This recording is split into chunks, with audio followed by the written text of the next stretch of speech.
ये एक म्यूजियम है जहां प्राचीन चीजें संभाल कर रखी जाती हैं।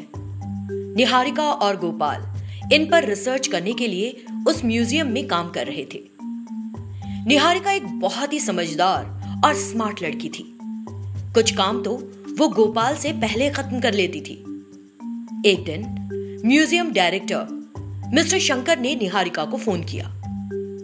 हेलो निहारिका, कहां हो तुम? सर, मैं म्यूजियम जा रही थी। ओके, मैं गोपाल को फोन लगा रहा था लेकिन वो फोन नहीं उठा रहा, इसीलिए तुम्हें कॉल किया। मुझे तुम दोनों को एक जरूरी बात बतानी है। जी सर, बताइए क्या बात है? तुम दोनों को कल इजिप्ट जाना है, मम्मी स्टडी करना है और रिपोर्ट तैयार करनी है। एक काम करना, तुम गोपाल को भी इन्फॉर्म कर देना। फिर मिस्टर शंकर ने कॉल डिस्कनेक्ट कर दिया। निहारिका धीरे धीरे चलकर म्यूजियम पहुंची। फिर वहां जाकर गोपाल से बोली, गोपाल, शंकर सर बहुत देर से तुम्हारा फोन ट्राई कर रहे हैं, तुम फोन क्यों नहीं उठा रहे थे?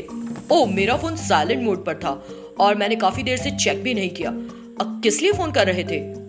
कल हमें इजिप्ट के लिए रवाना होना है, वहां जाकर एक रिपोर्ट तैयार करनी है। रिपोर्ट? क्या स्टडी करनी है? क्या रिपोर्ट बनानी है? इजिप्ट पिरामिड्स की, ममीज स्टडी करना है। ओह, मैं बहुत एक्साइटेड हूँ। मम्मी को इतने करीब से देखने को मिलेगा, मजा आएगा।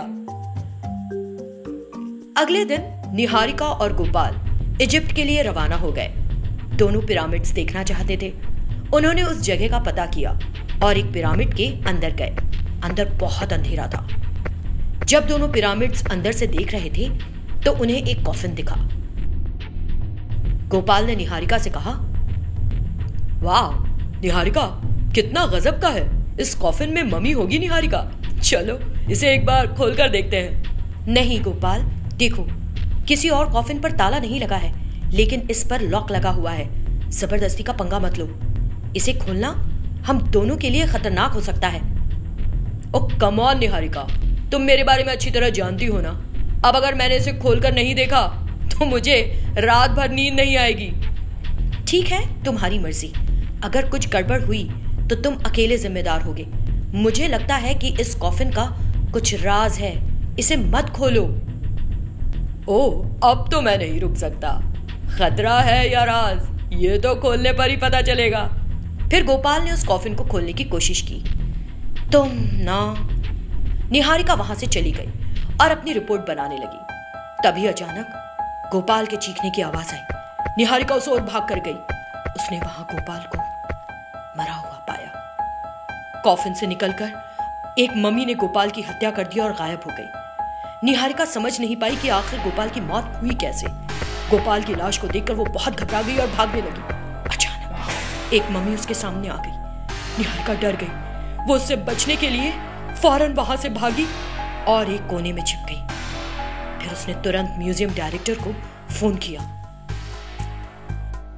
हेलो सर, मैं निहारिका बोल रही हूँ। सर, मैं इस वक्त एक पिरामिड के अंदर हूँ। गोपाल ने एक लॉक्ड कॉफिन को खोल दिया सर। उसमें से मम्मी निकली और गोपाल को मार डाला सर। मुझे समझ नहीं आ रहा है कि मैं क्या करूँ। मम्मी मुझे देखते ही मुझे भी मार डालेगी। मैं क्या करूँ सर? काम करने की बजाय ऐसी मूर्खता क्यों की तुम दोनों ने? गोपाल से ऐसी उम्मीद नहीं थी। तुम डरो मत, मैं उस मम्मी को काबू करने का मंत्र जानता हूँ। मैं तुम्हें वो मंत्र बताता हूँ। तुम मम्मी के सामने उस मंत्र का जाप करना और फिर उसे कॉफिन में वापस जाने के लिए कहना।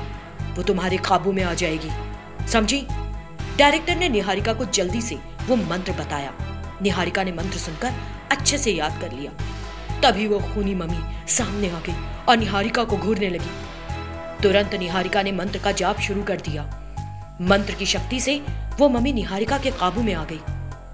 फिर निहारिका बोली, जैसा मैं करूं वैसे करो।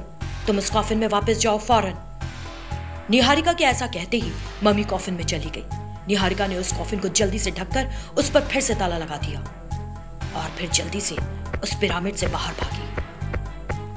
निहारिका ने बिना अपने होश गवाए उस मम्मी से अपने आप को बचा लिया, लेकिन गोपाल की मौत हो गई। नई जगह होने के बावजूद गोपाल ने खतरा मोल लिया, जिसकी कीमत उसे अपनी जान देकर चुकानी पड़ी।